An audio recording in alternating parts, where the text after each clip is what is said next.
सर्व सृष्टि के सद्गुरु सद्गुरु सुखराम जी महाराज ने धिन्न हो धिन्न हो धिन्न हो। राम सभा में राम राम महाराज। गुरु महाराज का प्रेम भक्त के अंग में गुरु महाराज कहते हैं, प्रेम भक्त के अंग में शिष्य द्वारा सतगुरु के मुख से ज्ञान सुनने के उपरांत की स्थिति का वर्णन किया है। गुरु महाराज कहते हैं, जब शिष्य काल के देश की स्थिति सुनता है और केवली ज्ञान में काल से बचने का एकमात्र उपाय सस्वरूप की भक्ति जानता है, तो उसको भक्ति के प्रति अकबक प्रेम आता है। ऐसी स्थिति में जगत जंजाल से विमुख होकर परमात्मा की भक्ति में आतुर होकर अत्यंत प्रेम से लग जाता है और शीघ्र अति शीघ्र उस देश में पहुंचने का साधन करने लगता है। ऐसी सारी स्थिति का वर्णन गुरु महाराज ने प्रेम भक्त के अंग में उच्चारण किया गया है। इस रेखता में आदि सतगुरु सुखराम जी महाराज ने ऐसे आतुरता और प्रेम से सुमरण में रत शिष्य की स्थिति दर्शाई है। तो गुरु महाराज कहते हैं, होए ममंकार सु अंग में रोम सब राम सो राम बोले, नाद गड़राट आसमान में घुर रहो, सुरत सो शब्द मिल कवल खोले। गुरु महाराज कहते हैं कि होए ममंकार सु अंग में रोम सब राम सो राम बोले। तो गुरु महाराज कहते हैं कि जब शिष्य सतगुरु के बताए विधि अनुसार राम नाम का वेद सहित सुमरण करता है, तब होए ममंकार सु अंग सो रोम सब राम सो राम बोले। तो गुरु महाराज कहते हैं कि अंग अंग में निरंकार रकार व मकार की अंग अंग में रकार व मकार यानी आती जाती श्वास में राम नाम सुमरण शब्द की गूंज होने लगती है। तो गुरु महाराज कहते हैं कि रोम सब राम सो राम बोले, यानी कि रोम रोम में राम राम की धुनी लग जाती है। और गुरु महाराज और कहते हैं कि नाद गर्राट आसमान में घुर रहे हो, यानी कंठ और कागलियां से उतावला होकर रटन करने लगता है। तो गुरु महाराज आगे और कहते हैं कि सुरत सो शब्द मिल कमल खोले, यानी शब्द सुरती के साथ सभी कमल खोल देता है। गुरु महाराज आगे और कहते हैं,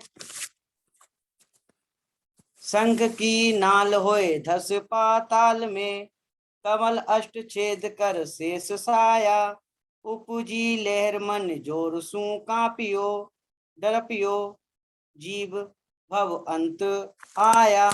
तो गुरु महाराज कहते हैं कि संघ की नाल होए धस पाताल में, शब्द शंखनाल से पाताल में घुसकर 8 कमल का छेदन कर यानी खोलकर शेष के सन्मुख पहुंचता है। तो गुरु महाराज कहते हैं कि उपजी लहर मन जो सो कापियो डरपियो जीव भव अंत आया। तो आदि सतगुरु सुखराम जी महाराज कहते हैं कि उपजी लहर यानी शब्द के जोर से घट में लहर उठी व डील कमर के ऊपर का शरीर हिल गया, व मन जो कांपियो यानी मन कांपने लगा, मेरा जीव डर गया, उसे ऐसा लगने लगा कि अब जगत का अंत आ गया। तो गुरु महाराज आगे और कहते हैं कि जाड़ जान पाताल सो समुद्र में ना कियो, बार कछु पार सो नाही सूझे, रीत विचार सो विद बिलाए गई, भर मीयू चित सो संत बूझे।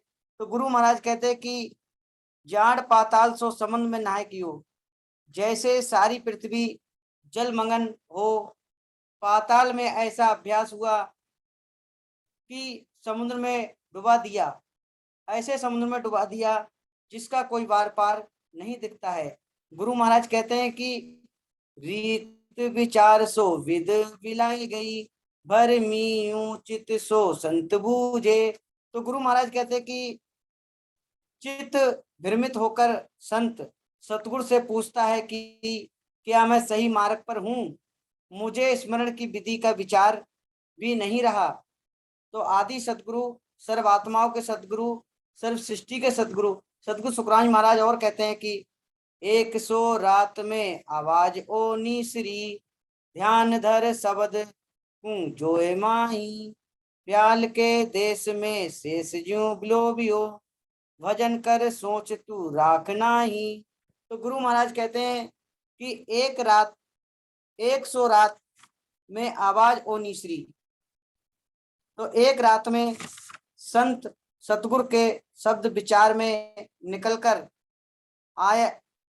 आया कि हे साधक, तू ध्यान से सुरती लगाकर शब्द को पाताल के देश में निरखो।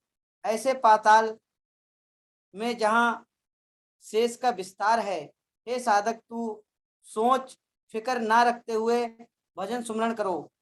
ऐसे प्रेम से विधिवत स्मरण करते रहने से। तो गुरु महाराज आगे और कहते हैं कि उलटियो शब्द तब सैर सब धूजियो, पंकड़ी नाल की पोल खोली, सुरत सो जाए पाताल सू, ऊब की पिशम के घाट दिस आण झूली। तो गुरु महाराज कहते हैं कि शब्द उलटकर पंकनाल का द्वार खोल दिया और सारा शहर अर्थात शरीर डील शब्द के जोर से प्रभाव से कांपने लगा। वह सुरती पाताल में उचाट होकर पश्चिम के घाट की दशा में आकर झूलने लगी, अर्थात पंकनाल में खोज करने लगी। तो गुरु महाराज और कहते हैं सुरग ई कीस का वाण गत घेरियो, शब्द उल्लास सु पीठ फाड़े, सूरबा संत बो भात कर जूझियो, तादना निश्रिया मेर घाटे। तो गुरु महाराज कहते हैं कि 21 स्वर्ग अर्थात मेर की 21 मणियों यानी गांठों पर शब्द ने घेरा डाल दिया। उनकी स्थिति कमान तीर के छोड़ने का अस्त्र की तरह हो गई। शब्द के जोर से पीठ फटने लगी। तो सूर व संत वो बात कर जूझिया, तादिना नीश्रिया मेरे घाटे। तो गुरु महाराज कहते हैं कि जो सूरवीर संत होते हैं, जो साधक होते हैं, जिसे राम जी के देश की चाहना है, बहुत धैर्य से हिम्मत जुटाकर सुमरण में जुट जाते हैं। और इस प्रकार से ऐसी अवस्था में उस दिन जब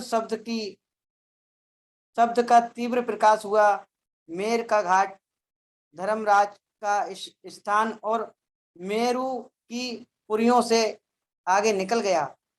तो गुरु महाराज कहते हैं आगे और जाए आसमान आकाश में विराजियो, तादिना सुख वो चैन आया, दास सुख राम कह त्रिकुटी शहर में, तीन त्रिलोक सिर राम पाया। तो गुरु महाराज कहते हैं कि तब जाकर आसमान यानी आकाश में ब्रह्म के देश में विश्राम किया। उस दिन 5 सुख लेने वाले स्थान में पहुंचकर बहुत आराम आया, शांति आई। आदि सदगुरु सुखराम जी महाराज फरमाते हैं कि मैंने त्रिकुटी के शहर में पहुंचकर तीनों लोकों के मालिक यानी सस्वरूपी परमात्मा यानी कि राम जी को मैंने पाया। तो तीनों लोकों से छुड़ाने वाले राम जी को मैंने पा लिया।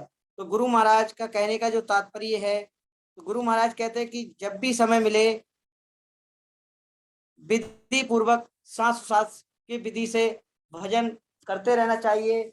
गुरु महाराज एक जगह पे कहते हैं सुमिरन री बेला किसी का भागन को बार, जब चेते सुख राम के तब ही ले समार। तो गुरु महाराज कहते हैं कि सिमरन री बेला किसी क्या भागन को बार। गुरु महाराज कहते हैं कि सिमरन की यानी कि सुमरण करने की कोई बेला नहीं है। और क्या भागन को बार, जब व्यक्ति भागता है तो हमको ये पता नहीं है कि ये व्यक्ति कौन से दिशा में भाग जाएगा, तो उसकी भी कोई पता नहीं है। तो गुरु महाराज कहते हैं कि ऐसे ही जो सुमरण की बेला है उसका भी समय नहीं देखना चाहिए। तो गुरु महाराज आगे साखी में कहते हैं कि जब चेते सुखराम के तभी ले सवार। गुरु महाराज कहते हैं कि जब भी चेतना आए तुरंत भजन में बैठ जाना चाहिए कि तभी ले समार। तो इसी प्रकार से आदि सदगुरु, सर्वात्माओं के सदगुरु, सर्व सृष्टि के सदगुरु, सदगुरु सुखराम जी महाराज इस साखियों के द्वारा हमको समझा रहे हैं। राम राम सर। राम राम साहब, बहुत बहुत हार्दिक आभार हमारे लीलाधर जी